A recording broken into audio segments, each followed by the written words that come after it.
মরশুম আসছে, একটা কথা না বললেই না। যাদের বিয়ে হয়ে গেছে তাদের আমার এই জ্ঞান না শুনলেও চলবে, কিন্তু যাদের বিয়ে হয় নাই তাদের কিন্তু এই জ্ঞানটা ভীষণভাবে কাজে লাগবে। মানে এখনকার দিনে বিয়েতে মানুষ প্রচুর পরিমাণে খরচা করে, সেই প্রি ওয়েডিং ফটোশ্যুট থেকে শুরু করে হলুদ কোটা, মেহেন্দি, মানে মাল্টিপারপাসে খরচা করে, তার সাথে যুক্ত হচ্ছে ব্রাইডাল মেকআপ। তা যাই হোক, তোমরা ব্রাইডাল মেকআপের পিছনে যাই তোমাদের বাজেট থাকুক, তার থেকে তোমরা 2 থেকে 2,500 বা 3,000 টাকা বাজেট বাড়াবা।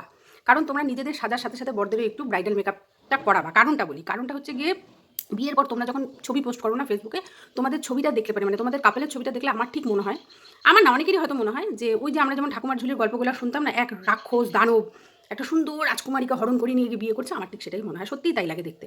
দেখো, আমরা কেউ নিখুঁত না, সবাই খুঁত, কিন্তু আমরা ব্রাইডাল মেকআপের মাধ্যমে আমরা প্রত্যেকটা নববধূর নাক টিকালো, গা থুতনি বসা, কেউ মোটা না, মানে পারফেক্ট যেটাকে আমরা বলি, থুতনি চাপা, স্কিনগুলো গ্লো করে, ফর্সা চকচকা, কোনো ছাপ নাই, চোখ টানা টাকা, মানে মানে মানে পারফেক্ট। তো তোমাদের পারফেক্ট লুকের পাশাপাশি আমাদের বরের লুকটাও কিন্তু পারফেক্ট করা দরকার। দেখো, দেখতে কে খারাপ ভালো মন্দ এটা আবার টপিকটা না, টপিকটা হচ্ছে তোমাদের পাশাপাশি তোমরা যখন যেহেতু নিখুঁত হচ্ছে, ওদেরও নিখুঁত করাটা অত্যন্ত জরুরি। নয়তো পরবর্তীতে তোমাদের ছেলেমেয়েরাই বলবে, মা তুমি কষ্ট করে এত সাজো, বাবাকে একটু কষ্ট করে সাজাতে পারলা না।